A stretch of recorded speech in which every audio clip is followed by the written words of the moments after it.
Good morning, everyone, and welcome to Richard Raw's Daily Meditation from the Centre for Action and Contemplation on this Tuesday, the 21st of April 2020.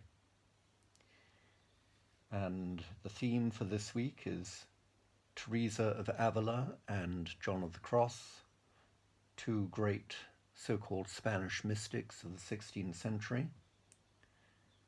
And the title for today's meditation is Contemplation and Action. A quote from Teresa of Avila: "This is a great favour for those whom the Lord grants it. The active and the contemplative lives are joined. The will is occupied in its work, and contemplation without knowing how." Richard Raw says that the author Tessa Bilicki writes about Teresa of Avila as an extraordinary example of action and contemplation. In addition to her physical suffering, Teresa also suffered from difficult life circumstances, including the suspicion of church authorities who disapproved of her visions, her Carmelite reforms, and her status as a converso, a member of a Jewish family that had converted to Catholicism, likely under duress. In her book Holy Daring, Bilicki shows that it was the deeply mutual and loving nature of the spousal prayer Teresa entered into with God that led to such bold and faithful action. And this is what Tessa Bilicki writes.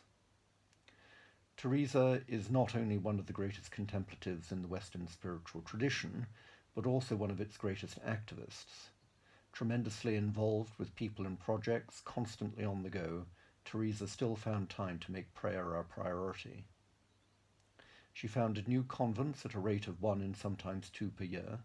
She was an ingenious administrator with a flair for organization, an astute diplomat, and wise in the world of finance, litigation, and contract negotiation. Her financial worries, business deals, and personal problems certainly challenged her life of prayer, but never spoilt it. Contemplation and mysticism both mean loving experiential awareness of God. Not ideas in the head or on the lips, but personal living experience. In the Teresian tradition, this experience takes special form, which spiritual writer William McNamara calls spousal prayer. It is sometimes called bridal mysticism and is found in the Bible and in the Song of Songs. Teresa uses the various stages in human courtship to describe stages of prayer. First we meet with God, exchange gifts, and get acquainted. Eventually we are betrothed, and then finally we marry. True love deepens and grows gradually over a lifetime. But the matter does not end here. Another consequence of prayer is far more demanding: generous, self-spending, and exhausting service. The proper relationship between these two consequences is clear in the teachings of Jesus. First, he says, love the Lord your God with all your heart, mind, soul, and body, espousal. Second, love your neighbour as yourself. That's service.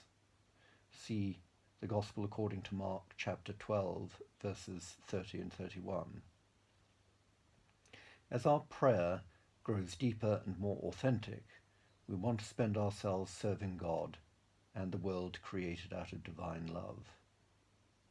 And then Richard Raw ends by saying, to be clear, this type of spousal or unitive prayer is not just for single or celibate people.